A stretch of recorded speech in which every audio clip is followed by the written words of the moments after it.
In the early autumn, the geese from the north lined up as they flew across the sky towards the warmer south. The lush summer foliage in the courtyard had begun to wither in autumn, and the colored fishes in the pond looked much calmer than usual. The young female's ink-black hair was combed into a deer bun and secured by a delicate coral hairpin as she wore a dark red outfit with clouds and geese embroidery, bringing out her slim and exquisite body. Bailu draped the embroidered cloak gently over Shen Miao's body and said, "Young lady's health has yet to recover, and one must be careful not to catch a cold." Shen Miao shook her head. Her stature was still small and she was not as tall as Shen Yue and Shen King.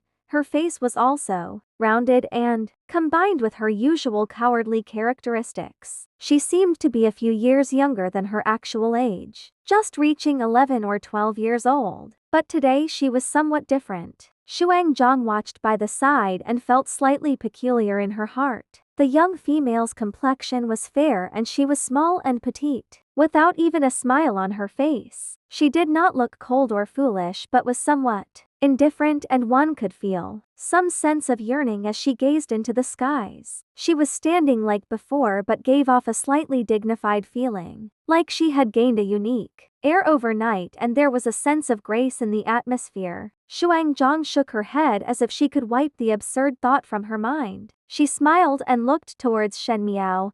"What is young lady looking at?" After having her breakfast, Shen Miao stood at the courtyard staring at the sky in a trance, was just wondering if these wild geese that fly from the north to the south would pass by the northwest desert. Shen Miao softly said. The northwest desert was the region where Shen Xin was guarding and also where Shen Furen and eldest Shen Young Master were at. Last month when they wrote back, the capital had just turned colder, but already all kinds of trees were withered and a little snow was forming. Young lady is missing Master and Furen. Xuanzang smiled. Master will return at the end of the year and will be so happy to see that young lady has grown taller again. Shen Miao smiled with a trace of bitterness at the corners of her lips. The great general could only return once a year, and upon his return, the first thing he faced was that his own daughter did not know shame and was made a joke by rushing to be a wife herself and forcing a marriage upon others. How happy could he be?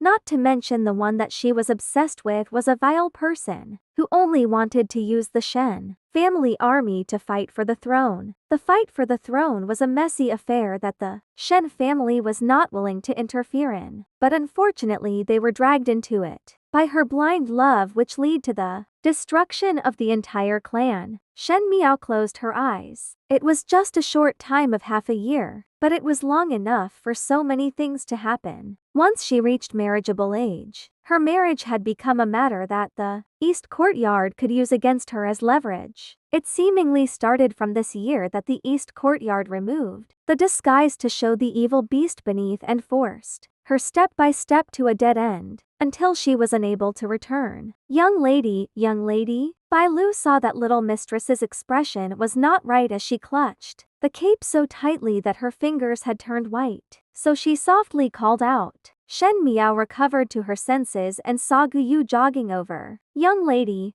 Rong Jing Tang has come over to hasten. Rong Jing Tang was where old Shen Furen stayed. Early in the morning, a maid by old Furen's side came over to see Shen Miao.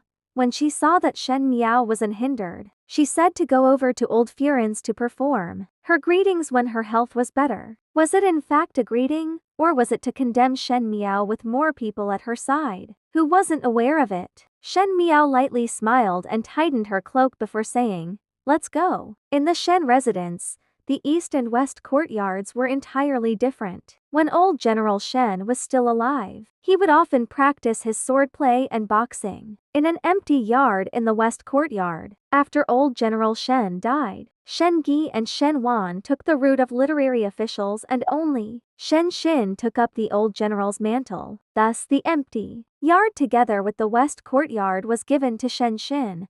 The east courtyard was spacious and the second and third households stayed there, with old Shen Furen. In actual fact, the location of the west courtyard as compared to the east courtyard was much further away, and the sun was not very adequate. Only half of what the east courtyard would have, and thus was not a place worthy of praise. Only Shen was happy about it, as if getting that piece of empty land was like getting a heaven worthy of advantage. Considering that Shen and Shen came from military lineage, their way of looking at things was uncomplicated, so the white walls, black tiles and surroundings were extremely simple, which could not compare to the delicate and graceful restored east courtyard.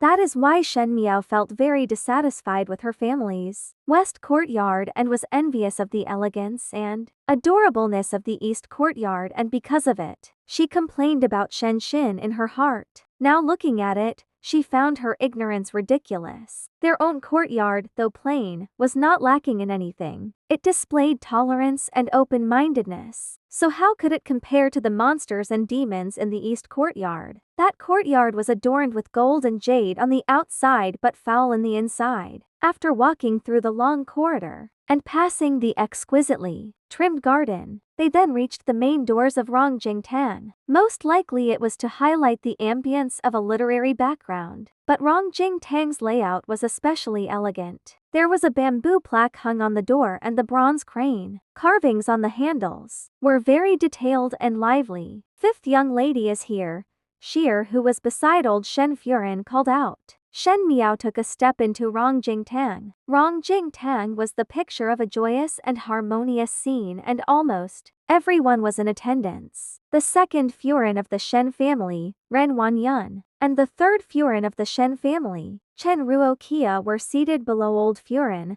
Shen King sat beside old Furin, holding a plate of snacks, and seated the other side was the little brother from the second household of the Shen family. Shen Yuanbo was only 5 years old and was casually grabbing any snack to put into old Furin's mouth, making old Furin laugh until she bent backwards. It seemed that no one noticed Shen Miao's appearance until Shen Yue smiled and said, "Why is fifth younger sister only here now? Seventh younger brother has almost finished the sweet steam milk pastries." Shen Miao nodded her head. "Most likely my body has yet to fully recover. I was late because I felt dizzy." After taking a couple of steps and rested by the pathway for a moment, the people of Rongjingtang were silent. Shen Yue wanted to say that she purposely came late, so Shen Miao was not afraid to point out that old Shen Furin took advantage of her old age and did not care about her granddaughter's health, insisting on her coming over for her greetings. After a while, Ren Wanyun smiled. "I see that little Five's body is really weak. The physician has been invited twice in these past few days, so it is fortunate that it is no longer a problem now.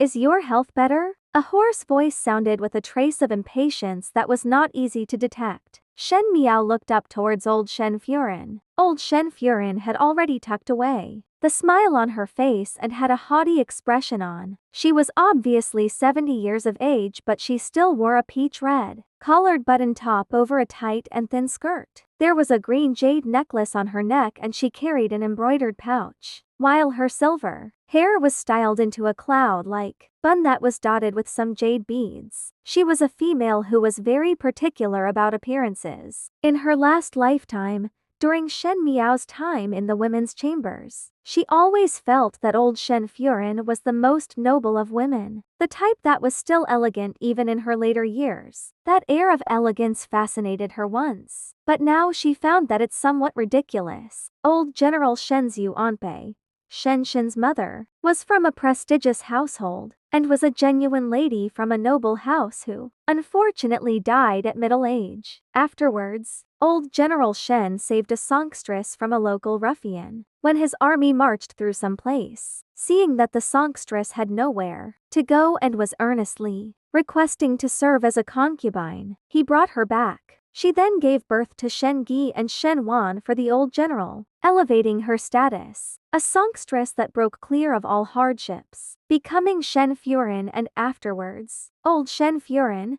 her reputation and status had changed, but in her bones, she was still a person with vile features that came from the streets. That did not change at all. Shen Miao still remembered that in her previous lifetime, old Shen Furen tried to force her to marry the crippled Prince Yu Shou in order to pave the way for Shen King. She looked at the woman in front of her. Old Shen Furen was very pretty when she was young. Her face was sharp and her eyes were large and vivid, but when she became old, her face was like a dry and dull triangle drumhead with two abruptly protruding eyes. But she was not resigned to fate and purposely put bright rouge on her lips. As expected, it was not dignified at all. Shen Miao used her insight from her time as Empress and indifferently evaluated in her heart. Before she humbly said, "One has taken the medication and am much better," thanking Zumu's concern. In the next second, one could hear old Shen Furen loudly shout, "Unfilial granddaughter, get down on your knees."